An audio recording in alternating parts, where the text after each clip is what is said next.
अस्सलाम वालेकुम स्टूडेंट्स। तो आज जो है हमारा टॉपिक है कॉमन स्लीप डिसऑर्डर। हम जो है एफ का जो है एक सब्जेक्ट जो है एफ जो हमारा सब्जेक्ट है नर्सिंग का, इसी का जो है हमने एक चैप्टर कंटिन्यू किया है कॉन्सेप्ट ऑफ स्लीप के नाम से। तो पहला पार्ट जो है वो बन गया है, बना दिया है मैंने। और अब जो है सेकंड पार्ट की तरफ हम बढ़ रहे हैं। ठीक है जी।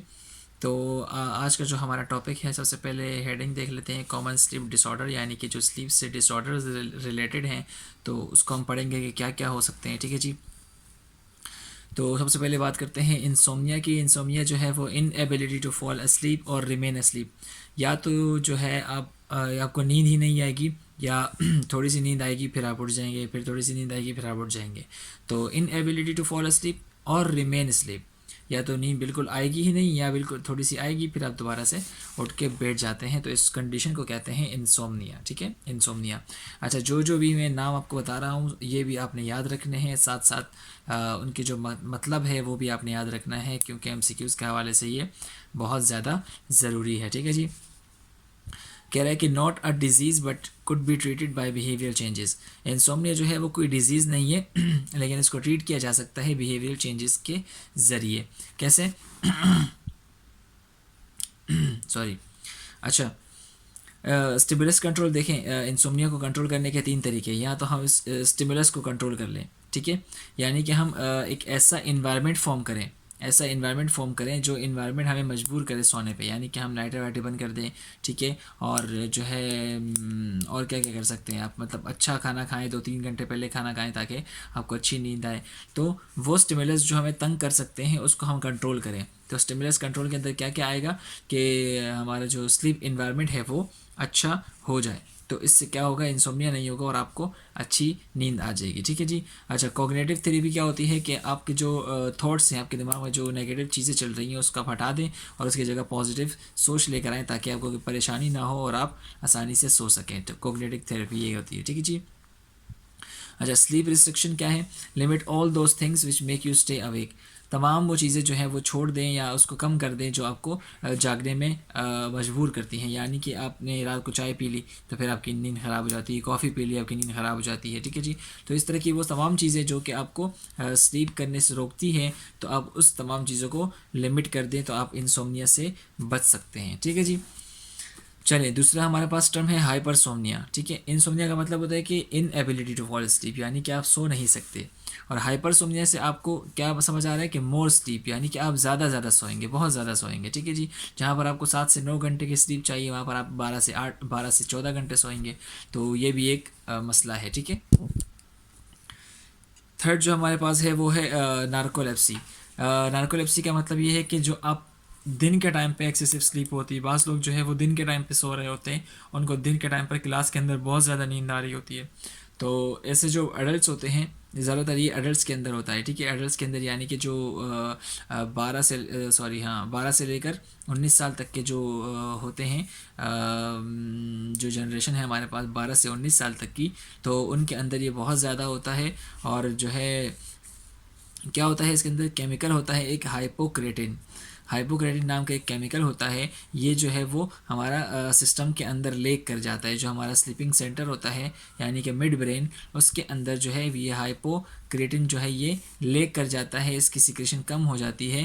तो इस वजह से नींद बहुत ज़्यादा आ रही होती है। हाइपोक्रेटिन अगर ज़्यादा रिलीज़ होगा, यानी कि नॉर्मल रिलीज़ होता रहेगा, तो हमें ये एक्टिव रखेगा। अगर ये नहीं रिलीज़ होगा, कम रिलीज़ होगा, तो क्या होगा, हमें नींद आती रहेगी, हम स्लीपी स्लीपी होते रहेंगे। ठीक है जी। पैरासोमनिया क्या होता है? टर्म्स बहुत इंपॉर्टेंट है और क्या क्या होता है इसके अंदर ये भी आप याद रखेंगे, बहुत ज़रूरी है, मैं बता रहा हूँ आपको।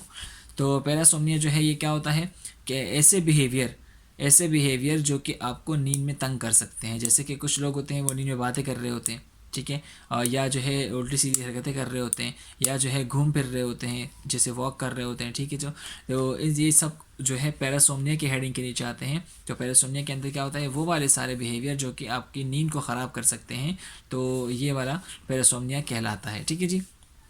ये भी एक डिसऑर्डर है।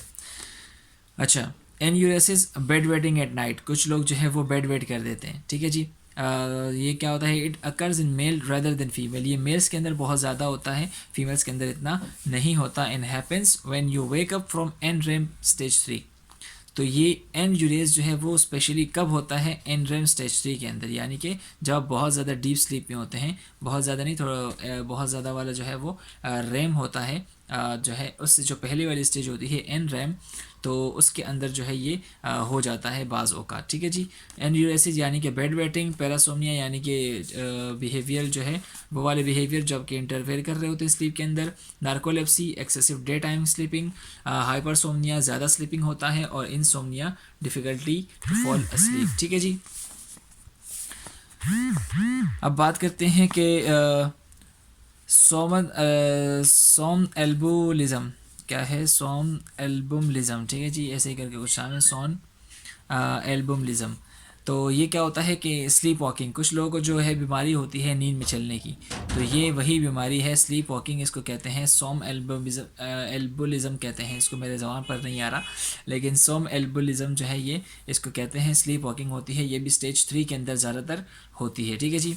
स्टेज 3 क्या होता है, स्टेज 1 क्या होता है, स्टेज 2 क्या होता है, और रेम क्या है, एन रेम क्या है, ये हमने पिछली वीडियो में डिस्कस कर लिया था, तो अगर आपको नहीं पता तो आप जाके वीडियो देख सकते हैं। ठीक है जी। अच्छा, पीरियोडिक लिव मूवमेंट, इस कंडीशन के अंदर क्या होता है कि आपका जो लेग होता है या हाथ होता है ये खुद ब खुद जर्क कर रहा होता है, झटका झटका खा रहा होता है 1 मिनट के अंदर ट्वाइस या थ्राइस।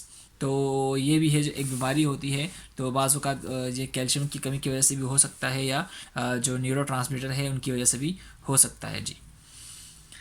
अच्छा, sleep talking occurs during an REM, जब जब स्लीप टॉकिंग होती है, स्लीप टॉकिंग यानी कि जो बात कर रहे होते हैं, जो सोने के दरमियान जो बातें हो रही होती हैं, यानी कि जो बंदा नींद में बोलता है, नींद में, तो वो एन रेम स्टेज के अंदर बोलता है। क्या स्लीप वॉकिंग भी स्टेज 3 के अंदर होती है, एन रेम के अंदर, और जो एन यूरेसिस है यानी बेड वेटिंग वो भी एन रेम स्टेज 3 के अंदर होती है। ठीक है जी। तो 3 चीज़ें हमने पढ़ी और तीनों ही एन रेम स्टेज 3 के अंदर होती है। अच्छा जी, स्लीप डिप्रीवेशन, स्लीप डिप्रीवेशन का मतलब ये है कि इनसफिशिएंट स्लीप या स्लीपलेसनेस, यानी कि आपकी जो नींद है वो पूरी नहीं होती, तो स्लीप डिप्राइव रहेंगे आप हमेशा। आपकी जब नींद पूरी नहीं होती तो आप काम भी सही से नहीं कर पाएंगे। आप इसको कंफ्यूज मत कर दिएगा, कंफ्यूज मत कर दिएगा इंसोम्निया के साथ। इंसोम्निया के अंदर आप सो ही नहीं सकते, ठीक है, और स्लीप डिप्रीवेशन के अंदर आपकी नींद पूरी नहीं होती। सो तो रहे हैं आप 1-2 घंटे, लेकिन आपकी नींद पूरी नहीं हो रही। ठीक है जी। अच्छा, ब्रुक्सिज्म, BRUXISM, ब्रुक्सिज्म, ब्रुक्सिज्म क्या होता है कि grinding teeth occur in stage 2। Grinding, बाज़ लोग जो है वो अपने दांतों को ऐसे मसल रहे होते हैं नींद के अंदर, जैसे जो है आप आपस में एक दूसरे से मसल रहे होते हैं, जैसे कोई चीज़ चबा रहे हो, तो उसको कहते हैं ब्रुक्सिज्म। ठीक है, ग्रिंडिंग टीथ होती है, ये कहाँ होती है, स्टेज 2 के अंदर होती है, बाज़ औक़ात ये जो है स्टेज 2 के अंदर होती है। ठीक है जी।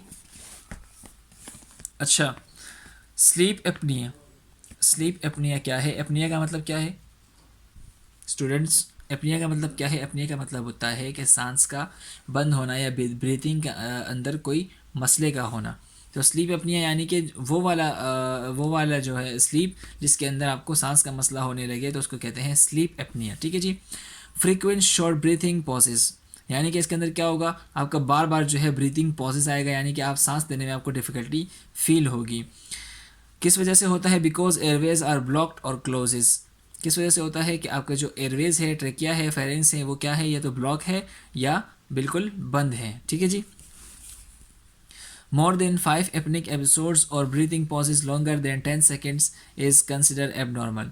अगर आपको रात को सोते टाइम, अगर आपको रात को सोते टाइम 5 एपनिक एपिसोड्स, यानी कि 5 दफ़ा आपका सांस बंद हो रहा है 10 सेकेंड के दरमियान, 10 सेकेंड से ज़्यादा, यानी कि आप सो रहे हैं और एकदम आपका सांस बंद हो गया 10 सेकंड तक, ठीक है, और फिर दोबारा हो गया, 5 दफ़ा हो गया ये आपके साथ 10 सेकंड तक, तो ये क्या है, कंसिडर एबनॉर्मल। तो आपको कोई ना कोई मसला है, आपको किसी डॉक्टर को दिखाना पड़ेगा।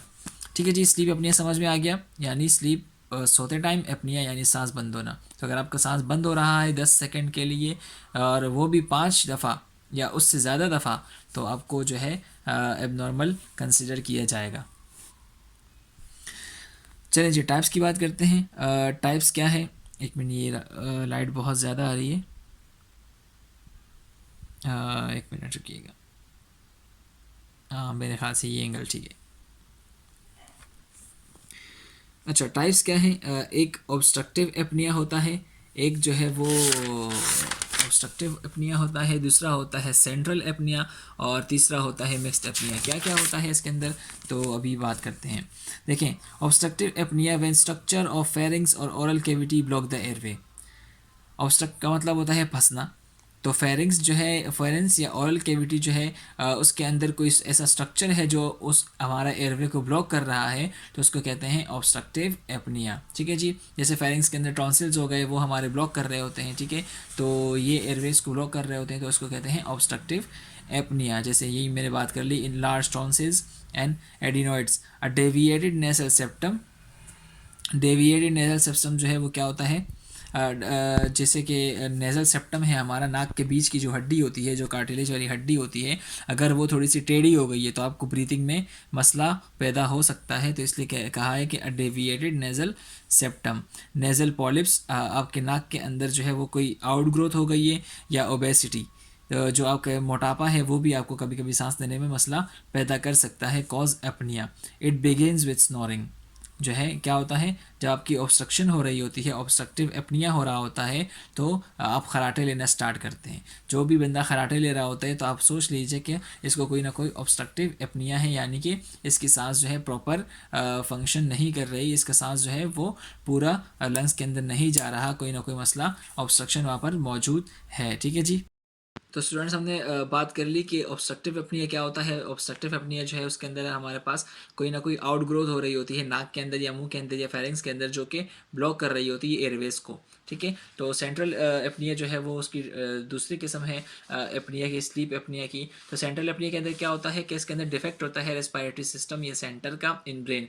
हमारे ब्रेन के अंदर रेस्पिरेटरी सिस्टम है, हमारा रेस्पिरेटरी सेंटर है, जहाँ से हम रेस्पिरेशन का हमारी जो कंट्रोल हो रही होती है मिड ब्रेन के अंदर है। तो अगर वहाँ पर कोई इंजरी हो गई है, वहाँ पर कोई इंजरी हो गई है, कोई ट्रॉमा हो गया है, तो क्या होगा, वो सेंट्रल एपनिया होगा और हमें डिफ़िकल्टी ब्रीदिंग होगी। ठीक है जी।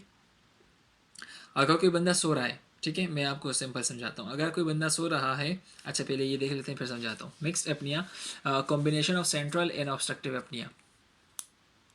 अगर कोई बंदा सो रहा है और खर्राटे ले रहा है, ठीक है, बहुत ज़ोर ज़ोर से खर्राटे ले रहा है, तो इसका मतलब ये है कि उसको कोई ना कोई ऑब्स्ट्रक्टिव एपनिया है। ऑब्स्ट्रक्टिव अपनिया है, यानी कि उसके जो फेरिंग्स है, उसकी जो नोज़ है, इसके अंदर कोई पॉलिप है, आउटग्रोथ है, या जो उसका नेज़ल सेप्टम है वो डिफेक्टेड है, उसके अंदर कोई मसला है, इसलिए जो है वो सही से सांस नहीं ले पाएगा। और सेंट्रल एपनिया, अगर किसी के ब्रेन की जो मिड ब्रेन ब्रेन स्टेम है, सॉरी, जो ब्रेन स्टेम है वो क्या है, इंजर्ड है, उसको कोई इंजरी हुई है, तो वो भी सोते वक्त सही से सांस नहीं ले पाएगा, तो उसको हम कहेंगे सेंट्रल एपनिया। समझ आ गई बात? ठीक है। और इन दोनों को मिलाकर जब बोलेंगे, यानी कि सेंट्रल एपनिया भी हो सकता है या ऑब्स्ट्रक्टिव एपनिया भी हो सकता है, तो हम इसको बोलेंगे कि ये मिक्स्ड एपनिया का पेशेंट है। बात करते हैं ट्रीटमेंट ऑफ स्लीप एपनिया की। स्लीप एपनिया जो है वो, यानी कि सोते टाइम आपका सांस अगर बंद हो रहा है, तो इसके लिए क्या क्या कर सकते हैं। Usually depends upon the causes of apnoea. तो ये डिपेंड करता है, ट्रीटमेंट डिपेंड करती है कि आपको एपनिया हो किस चीज़ से रहा है। ठीक है। या तो इन लार्ज टॉन्सिल्स होंगे, तो इसको सर्जरी से रिमूव करना पड़ेगा। अच्छा, razor removal of tissues in pharynx. अगर कोई फेरिंग्स के अंदर आपका ऑब्स्ट्रक्शन मौजूद है, कोई मसला मौजूद है, तो उसको लेज़र रिमूवल से कर सकते हैं, लेज़र सर्जरी से आप उसको रिमूव कर सकते हैं। और या तो हम जो है सी पैप यूज़ कर सकते हैं। सी पैप क्या है? सीपैप एक डिवाइस होती है, तो इसका फुल फॉर्म है continuous positive airway pressure. Continuous positive airway pressure, ये एक डिवाइस होती है जो कि आपको क्या करती है, ब्रीथिंग प्रोवाइड करती है, आपको ऑक्सीजन सही से प्रोवाइड करती है। तो ये डिवाइस भी आप रात को सोते वक्त यूज़ कर सकते हैं, तो इससे आपकी स्लीप अपनिया का मसला हल हो सकता है कुछ हद तक। ठीक है जी। चलें, असेसमेंट ऑफ स्लीप पर बात करें कि अगर किसी को मसला है स्लीप का, तो अगर आप एज अ नर्स उसको कैसे पहचानेंगे कि यार, असिस कैसे करेंगे कि इसको कोई ना कोई मसला है। ठीक है। तो if someone is having problem with sleeping, you should access him by asking his sleep history. अगर किसी को मसला है तो आप क्या करेंगे, आप उसकी स्लीप हिस्ट्री पता करेंगे। स्लीप हिस्ट्री में क्या आएगा कि स्लीप पैटर्न क्या है आपका। ठीक है जी। यानी कि किस टाइम उठते हैं, किस टाइम सोते हैं, किस टाइम बैठते हैं, क्या क्या करते हैं दिन में, तो उसका स्लीप पैटर्न क्या है। अच्छा, इन्वायरमेंट, आपका जो स्लीपिंग इन्वायरमेंट है वो कैसा है, ठीक है। यानी कि घर में बच्चे हैं, शोर करते हैं, या जो है आपकी मतलब क्या इन्वायरमेंट कैसा है आपका, आप खुद ही समझ जाए। जैसे कि कई जगह पर आपको मतलब ये कि लाइट वगैरह नहीं आती रात को गर्मियों में, तो आप नहीं सो पाते। इसी तरह जो है और मसले मसाइल हो सकते हैं बहुत सारे। तो ठीक है, इन्वायरमेंट का पूछ सकते हैं आप, उसका स्लीप पैटर्न का पूछ सकते हैं, उसकी बेड टाइम रूटीन का पूछ सकते हैं कि आप मैक्सिमम कितने बजे तक आप जो है बेड में चले जाते हैं, और फिर कितने टाइम में आपको नींद आती है। तो आप उससे ये सवाल पूछ सकते हैं, इससे आप असेस कर सकते हैं कि उसकी स्लीपिंग कंडीशन कैसी है। अच्छा, ये तो आप उससे पूछ के बताएंगे। अच्छा, दूसरा फिजिकल एग्जामिनेशन क्या होगा कि अगर पेशेंट बार बार यौन कर रहा है, यानी कि दवाइयाँ ले रहा है, तो इसका मतलब ये कि उसकी नींद पूरी नहीं हुई। उसका डार्क सर्कल्स मौजूद है, इसका मतलब ये कि उसकी नींद पूरी नहीं हुई। फेशियल एक्सप्रेशन जो है वो उसके अच्छे नहीं है, तासुरात अच्छे नहीं है, थोड़ा सा उदास उदास है, यानी कोई ना कोई मसला है, उसकी नींद पूरी नहीं हुई। ठीक है जी। अच्छा, स्लीप जो है वो मेजर ऑब्जेक्टिवली बाय पॉलीसोमोनोग्राफी। अच्छा, एक तो ये है कि हम स्लीप जो है किसी बंदे से पूछें कि आप जो है किस तरह सोते हैं या नहीं सोते, आपको क्या क्या मसला है, एक तो बंदा खुद बताएगा। एक ये है कि ऑब्जेक्टिवली, यानी कि हम खुद कैसे देख सकते हैं कि बंदे की स्लीप सही है या नहीं है।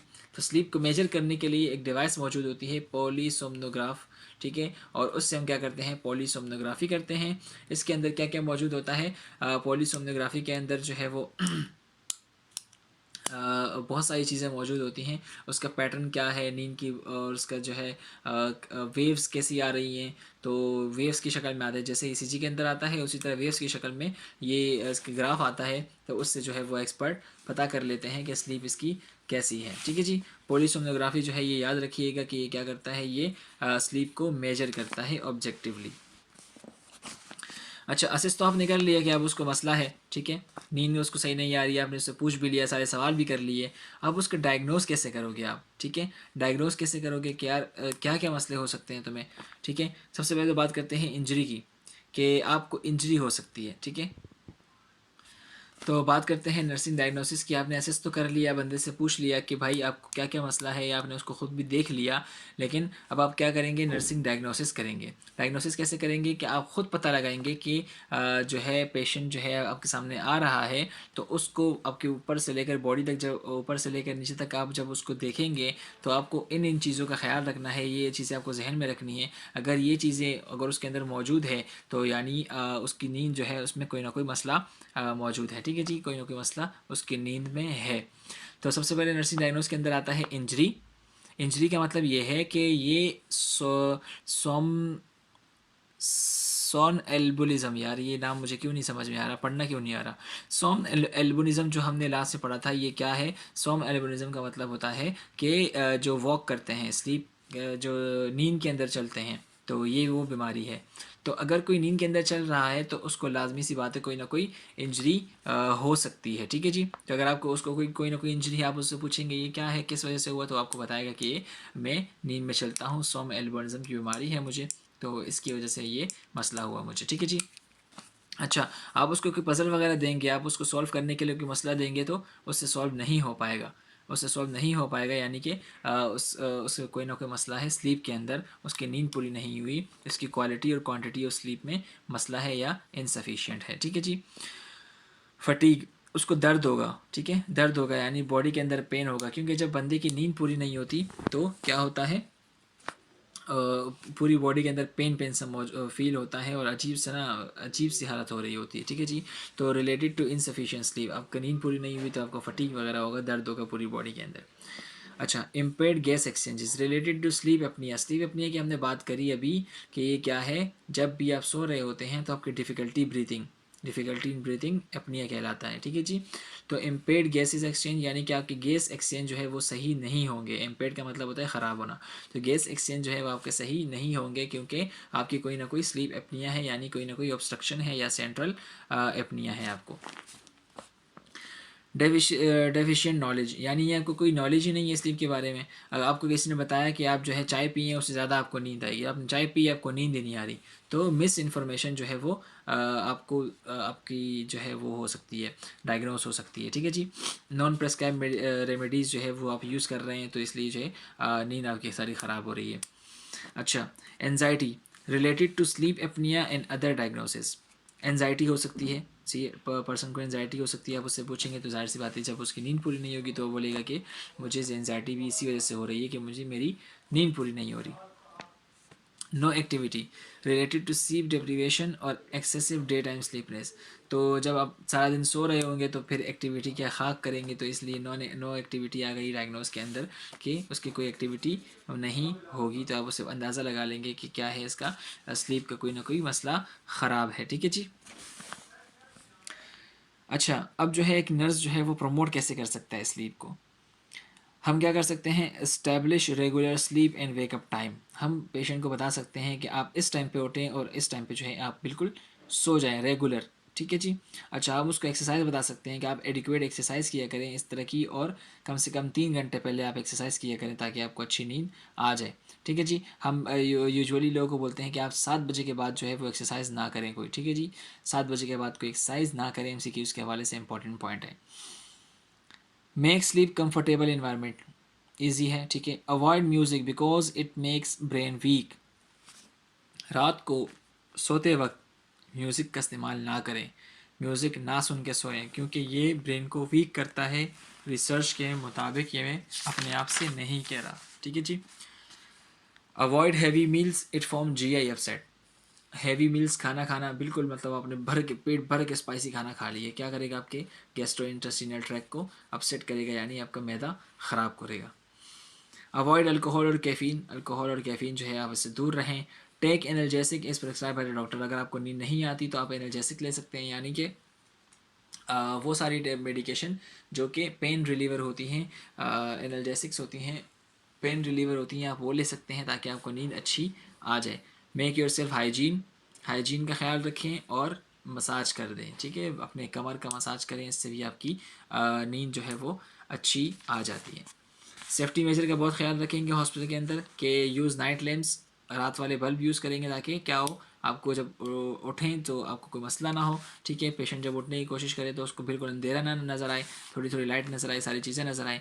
Place bed in low position, low position पे आप बेड रखें ताकि अगर खुदा ना खास्ता कि पेशेंट गिर गया तो क्या होगा, ज़्यादा मसला ना हो। अगर हाई साइड पे रखेंगे तो हड्डियाँ वड्डियाँ टूट सकती है बेचारे की।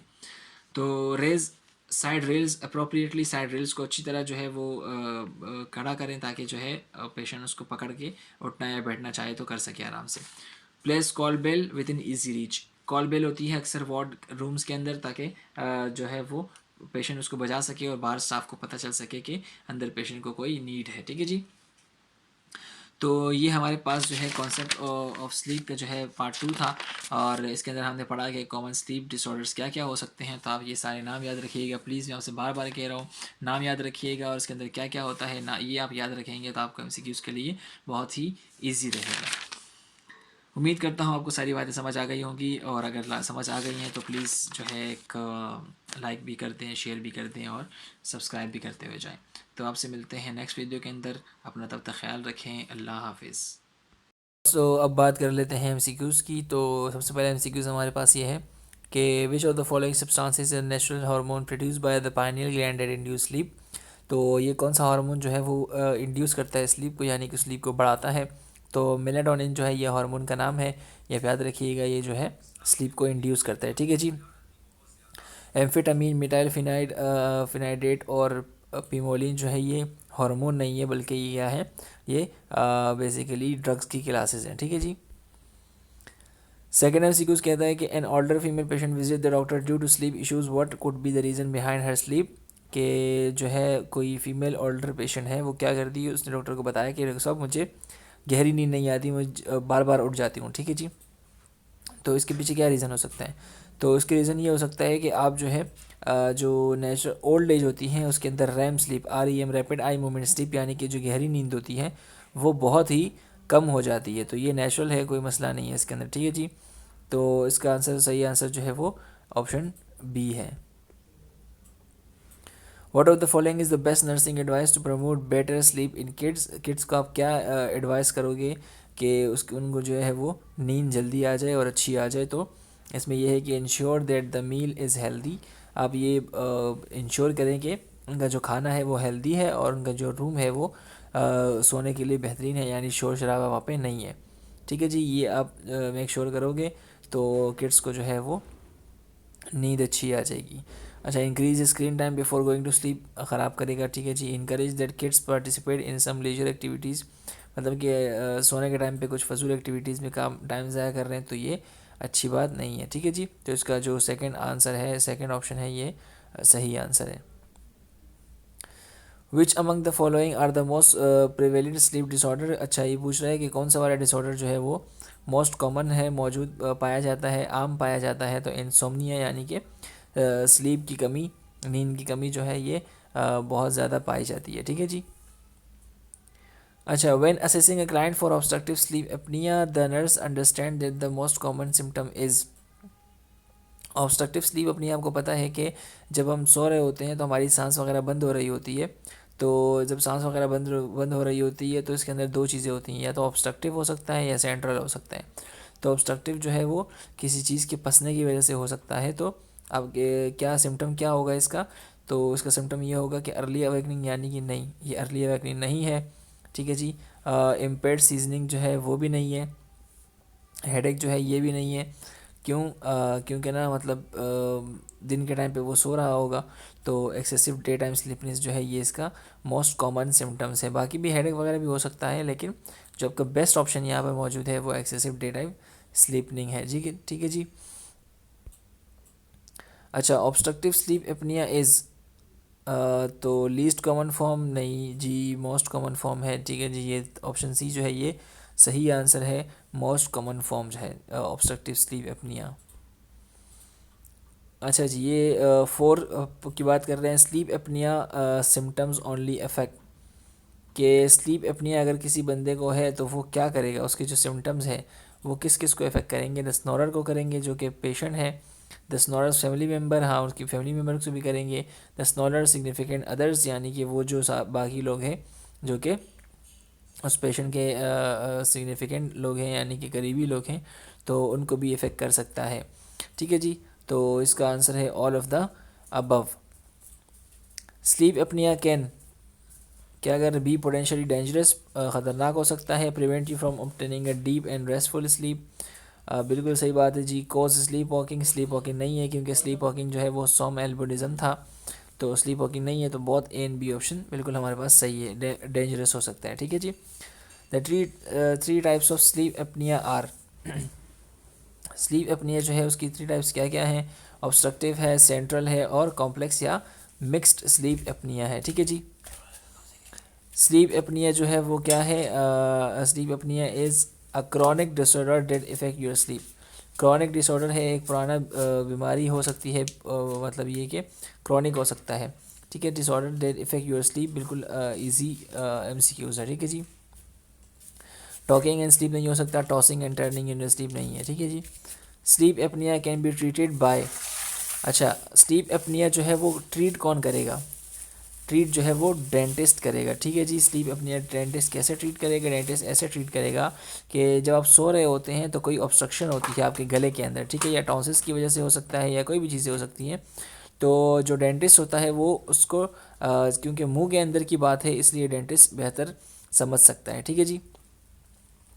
Symptoms of sleep apnoea includes, जो सिम्टम्स है वो क्या है स्लीप एपनिया के? वो है all of the above. Snoring भी है, ब्रीथिंग लैप्सेस वाइल स्लीपिंग, यानी कि जो ब्रीथिंग है वो आपकी डिस्टर्ब हो सकती है स्लीपिंग के टाइम पे, और स्नोटिंग और गैस्पिंग, आप खराटे वराटे भी ले सकते हैं, और सांस भी आपकी बंद हो सकती है। ठीक है जी। बहुत ज़्यादा हैवी सांस भी आप ले सकते हैं। तो ऑल ऑफ द अबव जो है वो इसका आंसर है। A nursing student is getting ready to change the linen of the patient's bed. The student remember that in the patient's chart it notes that the patient has enuresis. What would be the appropriate action for the student to take? Enuresis का मतलब ये कि वो जो है patient जो है उसने वो बेड वेट करता है, यानी कि पेशाब जो है वो बेड पे कर देता है। तो अब स्टूडेंट को क्या करना चाहिए? स्टूडेंट को जो है क्या करना चाहिए? Ask another student for assistant, this patient is immobile, नहीं जी। अच्छा, don on gloves, the patient is bladder incontinence at night, बिल्कुल सही आंसर है। क्यों? क्योंकि ग्लव्स वगैरह पहन लेने चाहिए, क्योंकि जो पेशेंट है उसका ब्लैडर जो है वो उसके कंट्रोल में नहीं होता रात को। तो इसका मतलब ये है कि शीट जो है वो बिल्कुल गंदी है, तो ग्लव्स वगैरह पेन लेने चाहिए। Wear gloves the patient is bowel incontinence, नहीं बाउल का मसला नहीं है, उसका ब्लैडर का मसला है। Put on full PPE the patient is on contact precaution PPE personal protection equipment, नहीं जी भाई इतना नहीं करना चाहिए क्योंकि सिर्फ ग्लव्स ही काफ़ी हैं। ठीक है जी। Rape victim might experience difficulty sleeping due to which sleep factor affecting sleep.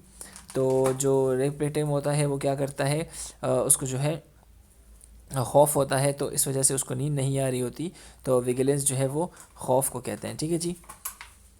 N obese patient shows excessive day time sleepiness, heavy snoring and restless sleep, the nurse should suspect. जो एक patient है, OBCs patient है, मोटा patient है, वो क्या करता है, एक्सेसिव डे टाइम स्लीपिंग करता है। ठीक है जी। हैवी स्नोरिंग करता है और रेस्टलेस स्लीप उसकी होती है, तो नर्स को पता होना चाहिए कि उसको क्या बीमारी है, ऑब्स्ट्रक्टिव स्लीप एपनिया की। ठीक है जी। क्योंकि ऑब्स्ट्रक्टिव स्लीप एपनिया के अंदर जो हैवी जो सिम्टम्स होते हैं वो स्नोरिंग होती है, रेस्टलेस स्लीप होती है और एक्सेसिव डे टाइम स्लीपिंग होती है। ठीक है जी। नार्कोलेप्सी क्या है, नार्कोलेप्सी जो है ये भी एक्सेसिव ये भी जो है डे टाइम स्लीपिंग है, यानी कि इसमें भी जो है ना बंदा ज़्यादा सोता है, लेकिन कौन से, जो जवान होते हैं। ठीक है जी। जो 12 से लेकर 20 साल तक के होते हैं उनकी बात हो रही है, तो वो जो है वो ज़्यादा सो रहे होते हैं। ठीक है जी। इंसोम्नियक जो है वो तो नींद ना आने का ही नाम है। If an elderly patient awakens 2 to 3 times during the night, what action is expected from the nurse regarding the patient sleep? तो कह रहा है कि जो एल्डरली पेशेंट होते हैं वो 2 से 3 दफ़ा जाग जाते हैं नाइट में, तो नर्स को क्या जो है ना एक्सपेक्ट करना चाहिए। The nurse should notify the doctor, doctor को बताना चाहिए। The nurse should intervene immediately to prevent worse alteration, नहीं जी इतना मसला नहीं है। So no action 1 to 2 awakening is common and it increases with age. अगर कोई एडल्टली पेशेंट है तो जाहिर सी बात है उसका नींद लाजमी सी डिस्टर्ब होगी, तो 1 से 2 दफ़ा उठना जो है वो कॉमन है, तो इसका कोई इशू नहीं है। Untreated sleep apnea has been link to, अगर स्लीप एपनिया को ट्रीट नहीं किया गया तो ये क्या कर सकता है, ये डिक्रीज ब्लड प्रेशर, नहीं जी। इंक्रीज कोलेस्ट्रॉल, नहीं जी। हार्ट अटैक्स कर सकता है। क्यों हार्ट अटैक्स क्यों करेगा, क्योंकि जब आप सोएंगे नहीं तो आपका जो ब्लड प्रेशर है वो इंक्रीज़ होगा दिन के टाइम पे, तो फिर क्या होगा, जब ब्लड प्रेशर इंक्रीज़ होगा तो हार्ट को ज़्यादा काम करना पड़ेगा और हार्ट अटैक के चांसेस हो सकते हैं। A polysomnogram consist of all of the following except. Polysomnogram वो चीज़ होती है, वो डिवाइस होती है, वो प्रोसीजर होता है, वो जो क्या करता है आपके स्लीप स्टेजेस को देख रहा होता है कि आप कौन से स्टेज में सो रहे हैं। तो इसके अंदर क्या क्या चीज़ें मौजूद होती हैं, इसके अंदर मौजूद होता है इलेक्ट्रोएंसेफेलोग्राम, इलेक्ट्रोओक्यूलोग्राम और इलेक्ट्रोमायोग्राम। इलेक्ट्रोएंसेफेलोग्राम क्या करता है, ये आपके जो ब्रेन के सिग्नल्स हैं ये जो वो कर रहा होता है, देख रहा होता है, रिसीव कर रहा होता है। इलेक्ट्रोक्यूलोग्राम क्या कर रहा होता है, ये आपकी आई मूवमेंट को देख रहा होता है, और इलेक्ट्रोमायोग्राम जो है वो आपकी मसल मूवमेंट को देख रहा होता है। तो ये 3 चीज़ें पॉलीसोम्नोग्राम के अंदर मौजूद होती हैं।